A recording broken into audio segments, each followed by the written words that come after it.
Bonjour à tous et bienvenue dans cette nouvelle vidéo passe un cœur, un pic, 4 cœurs. Alors nous sommes dans une situation compétitive. On a clairement en fait un fit dixième à cœur de part et d'autre. Alors, est-ce qu'on peut rajouter 4 piques nous-mêmes? Alors on devine quand même que notre partenaire il est Singleton. Mais j'ai quand même une main quand même qui est plate. Si les Singletons piquent, il va peut-être dire quelque chose, mais je suis vraiment faible en points. Donc je vais passer et on va voir ce qui va se dérouler. Comment ça va se dérouler. 4 piques. Ok. Eh bien on passe. Alors, pour ceux qui trouvent que c'est toujours pas normal, ceux qui n'ont toujours pas compris l'objectif en fait. Là ici, 4 cœurs, c'est une enchère de barrage. Ça veut dire que c'est une enchère qui nous empêche de trouver un contraste s'il y a des points. Alors là, visiblement, il n'y a pas de points. Mais ça peut empêcher quand on fait un bond, quand on passe de 1 cœur à 4 cœurs, bah forcément, il y a des enchères. Vous voyez, toutes les enchères qui sont intermédiaires ici, bah nécessairement, elles sont supprimées pour tout le monde. Et donc, du coup, on est obligé de prendre... Le camp va être obligé de prendre un risque. Là, 4 piques, on n'est pas sûr que ça fonctionne, bien évidemment. Mais la logique, qu'est-ce que c'est? Dans les enchères compétitives, c'est de demander, donc c'est la loi de Verne, c'est de demander exactement le nombre, c'est-à-dire votre palier doit correspondre exactement au nombre d'atouts. Là, par exemple, il avait 5 cartes, plus 4 cartes chez moi, bah, ça fait 9, donc je peux demander 3 piques sans problème. Peu importe, on va dire... bon là il y a une notion quand même de vulnérabilité. Je ne l'ai pas dit là, mais nous sommes vulnérables, nord-sud. Donc c'est pour ça que j'ai essayé d'éviter de mettre 4 piques. Mais vous pourriez peut-être mettre 4 piques parce que vous avez deviné que votre partenaire il a Singleton à cœur et que vous avez 4 cartes. En fait, quand vous avez un Singleton dans la couleur de vos adversaires, c'est comme si vous rajoutiez un atout supplémentaire. Et donc là, 4 piques, on va passer. On n'est pas contré, tant mieux. On va voir comment ça se passe. Bon, visiblement à pique, ça se passe plutôt bien. À cœur, bon, on va en perdre une. À trèfle, vraisemblablement en perdre 2 voire 3 si on se fait couper. Et peut-être ça va se jouer sur les carreaux. C'est probable que ça se joue sur les carreaux. En fait, le jeu le plus compliqué, c'est à carreaux. Donc on y va. On met le 3, il met le 4, ça met des plombes. J'ai du bruit dans la tête, beaucoup d'amitié. Je ne pense qu'à jouer, à m'amuser. Moi je fais toutes mes impasses, je suis comme ça. J'ai le bruit dans le sang, écoutez-moi. Les clubs de bruit appellent le joueur nonchalant.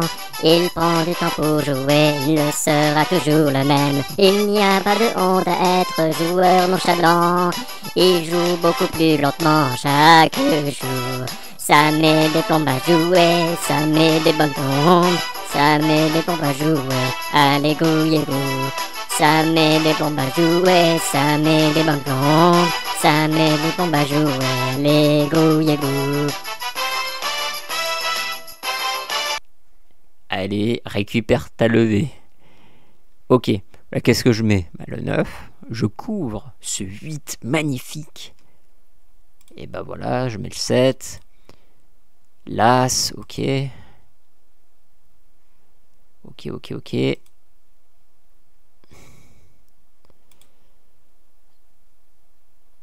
Ok. Ah.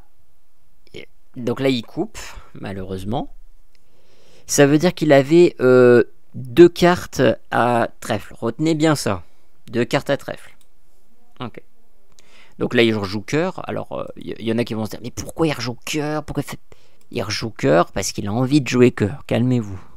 Donc maintenant, 5 piques. On coupe. Donc il reste 3 atouts à l'extérieur. Bah, je tire mes 3 atouts à l'extérieur. Le premier, c'est bon signe. Il me donne une carte clé qui est un 10.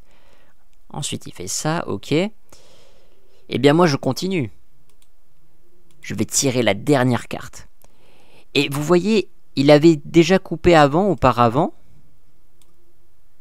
Et là maintenant, il donne autre chose, il donne un carreau.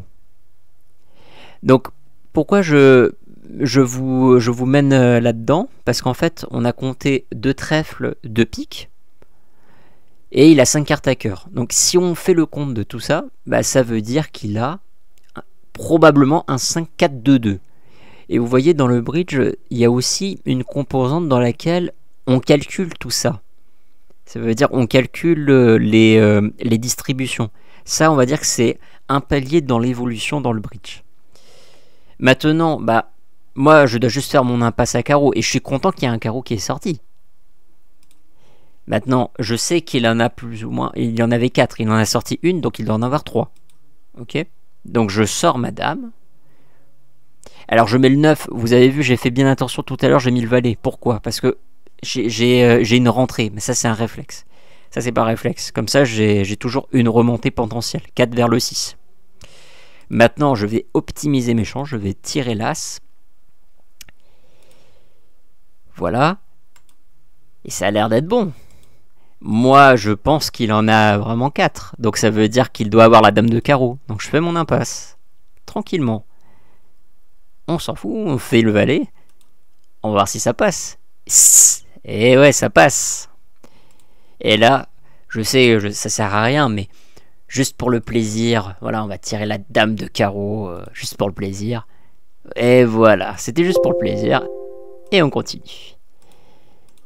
Ok, notre résultat c'est 4 piques moins 1, donc on a perdu 100 points puisqu'on est vulnérable. Maintenant, voyons le cas où ce sont les autres qui auraient joué 4 cœurs non vulnérables. On va voir ce qui va se passer. Donc là ici, on va laisser jouer 4 cœurs par nos adversaires et on va voir le résultat final.